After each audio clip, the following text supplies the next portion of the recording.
Well, welcome back, everybody. And this mess sitting here is my next project. Oh, I reached in my projects drawer, and I actually have one of those in my desk. I just buy parts and throw in it, and hopefully one day do something with it. And I got this SCX24 Rock Crawler chassis. It has like clear body panels you paint yourself and some LEDs. We'll open that up. And I thought it was time to build a new SCX24. And I had this one. I ran this one for a while, my Injora Scx24 build, and I pretty much built the majority of this thing. I don't think I had any axial parts left in it really, but I've got that I'm gonna rob parts off of. I've got just looks like, what axles do I have in here? Are these standard plastic? Yeah, okay. I just got some standard plastic axles I'll end up using, which I have a ramp crab servo to go on there. What do we got in there? Looks like a whole nother transmission. We got the Mofo RC crawler motor in there.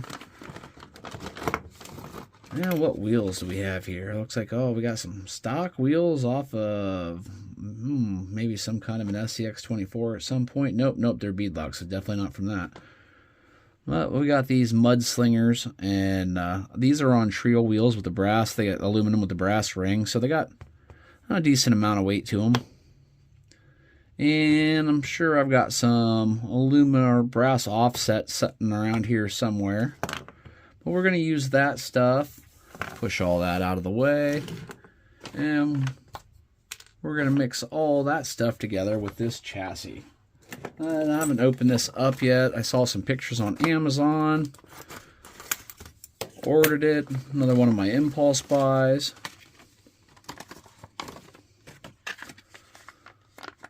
We got interior and chassis plates here, maybe.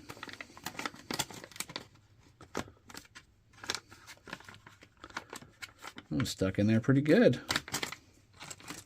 Yeah, looks like a little interior for the drivers. Maybe a battery tray. Some definitely mountain trays of some kind. Then we have our two little frame buggy sides. That'll go into our axial transmission. Hardware, a Velcro hook and loop strap, and some 3M double-sided tape, a little light bar, and here's all of our little body panels. These are all, you could get it in colors, but I went ahead and just chose clear because I wasn't 100% sure what color I wanted to use yet. There's like a hood, a door, another little panel goes somewhere. There's another door. So maybe that's the top, maybe that's the hood. Yeah, that's the way that's shaped. And the hardware for that. Move all those out of the way.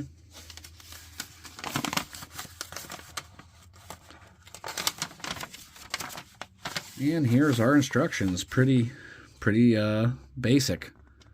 Doesn't really tell you a whole lot, but hopefully enough to get the job done. I'm just going to start putting this thing together minus the panels because we'll get those painted and put in last, and we'll go from here.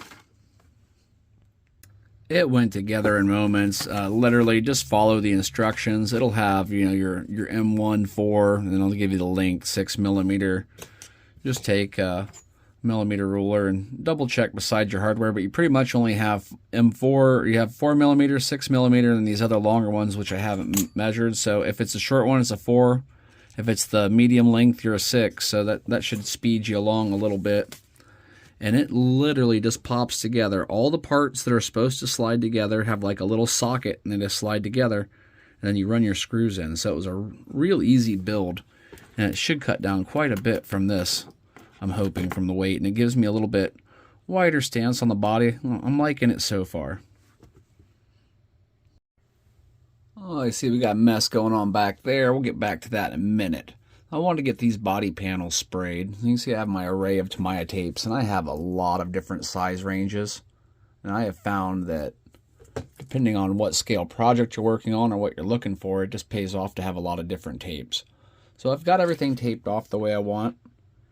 And what I plan on doing here is taking that out and spraying it. So what I'll do is I'll take like this frog tape, and put it down for my small pieces and put them on a paper plate. That way I don't have to worry about them blowing away when I'm spraying. It holds them nice and neat, and that's, you know, a clean release tape. So I'm going to spray these. I don't even know what color I'm going to go with yet. I'm going to go stare at my color selection, and when I return, they should be at least 2 colors. Hopefully this looks as nice on camera as it does in my field of vision. That is an absolutely stunning color. So that is a PS49. This stuff's like $16.50 a can. It is anodized sky blue aluminum. And I wanted to give it a try because I hadn't tried this paint before, and I got another build coming up I wanted to use it on. This is 4 coats. It's a very light translucent paint. If you decide to use it on anything, make sure you make lots of passes and slowly. Next, I'm going to back it with a PS57 Pearl White, and hopefully that'll lock the color in really good. Now that I've backed it with a couple of layers of Pearl White, I just did 2 coats on that. I'm going to remove my pinstriping tape and use PS1. That should be a bright white to help it break away from that color a little bit. And then I'm going to back everything in PS41 silver, so it helps that metallic shine just shine a little bit more. I finished up the silver coat, so I'm going to pop these 3 panels off, remove the tape from this one, spray some black in there, and we'll be ready to reveal these things. Hopefully they don't look too bad. You can see there is a lot of round like mold holes from where they've made these, so hopefully that poor quality Lexan still allows that cool color to shine through. And here we are, and there were lessons learned. When you buy most of your polycarbonate bodies, they have a protective film on this side. This does not, so it was completely covered in overspray, and I had to clean all the overspray off of all these parts, which was quite a daunting task. But the low quality plastic, it still came out pretty cool the way the colors came out. They're really shiny, I like it. But as you said, you know, there's still little pieces of, I got to get cleaned out, a little bit of dust in here and there from where I had to get all the overspray off of it, which was wow. If I'd have known that they didn't have a protective covering, because, I mean, what kind of psychopaths don't put a protective covering? Well, I'll tell you who, Injora. But even with that low quality plastic, you can see I still need to get a little bit more of the overspray off of this. We'll get there as I'm putting the panels on. But I really do like the way that color came out. If this was a high quality, good thing this was a test for a high quality, but man, if this was a high quality plastic, that stuff would really, really shine. Okay, so I have mounted the transmission and arms and the axles in from the other Scx24. It is literally 4 screws, one there, and then opposite on the other side. Now, we will see that since I'm using the long arm, it sure did put those back wheels out there a ways, but hopefully it'll still all look alright when it's all said and done. Currently, I am reconformal coating this ESC receiver combo, and I'm going to try to tuck that up inside in this area. Hopefully I'll have some luck. If not, by removing the case, I've at least made it smaller and be able to find somewhere to hide it. And I just use the conformal coating to waterproof everything. This stuff right here works awesome. Brush it over your boards, non-conductive sealant, and you're ready to go. I have parts arriving. I did get some brass axle extensions and a servo mount, Injora servo mount, so we can get this ramp crab servo mounted in properly.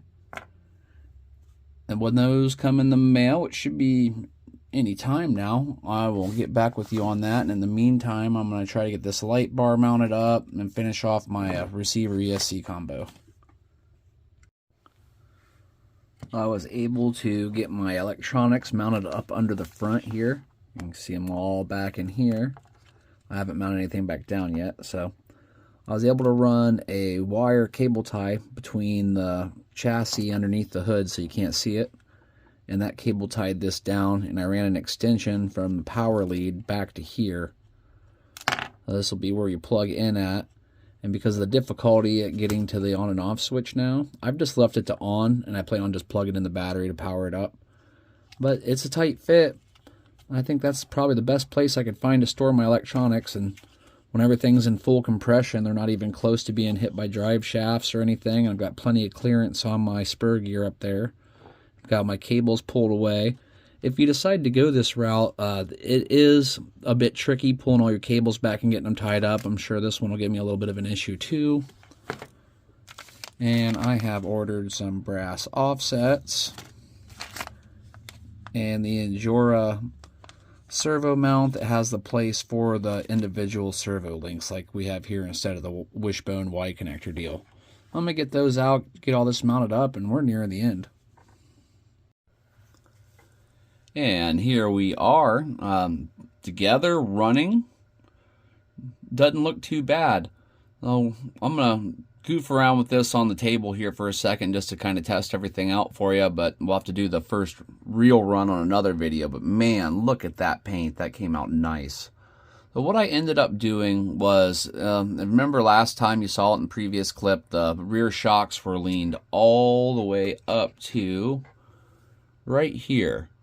Well, that's putting at a weird angle and gave me a weird offset on my wheels. So I took this back body post and ground down just a little bit around it with just a little pair of snips, trimmed a little bit of plastic away, and I was able to mount onto the rear body, the rearmost body corners here on the cage, and that gave me a pretty decent angle. I don't mind the way that looks too bad at all. Servo went in great. Once I got my electronics sorted and in place, it was all fine. The LED lights are cool. The wheels, I think I would still like it to be just a little bit wider, but overall, not a bad little build. I would have appreciated better quality plastic, or at least, you know, something with a protective sleeve over it.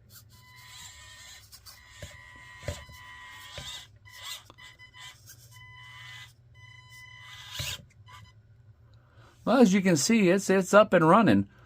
Thanks for watching, everybody. I'll throw all the links for the parts I used. I'll put in the parts for the cage, the servo mount. I will go ahead and also throw in the wheel extenders. And while I'm at it, I might as well put in a set of the links and the Injora Scx too, if I can find everything, because some of the stuff I bought, you know, way before we did this video. But I think it's going to work out pretty daggone good. We're going to get it out to the crawl spot and give it a shot. All right, guys. Later.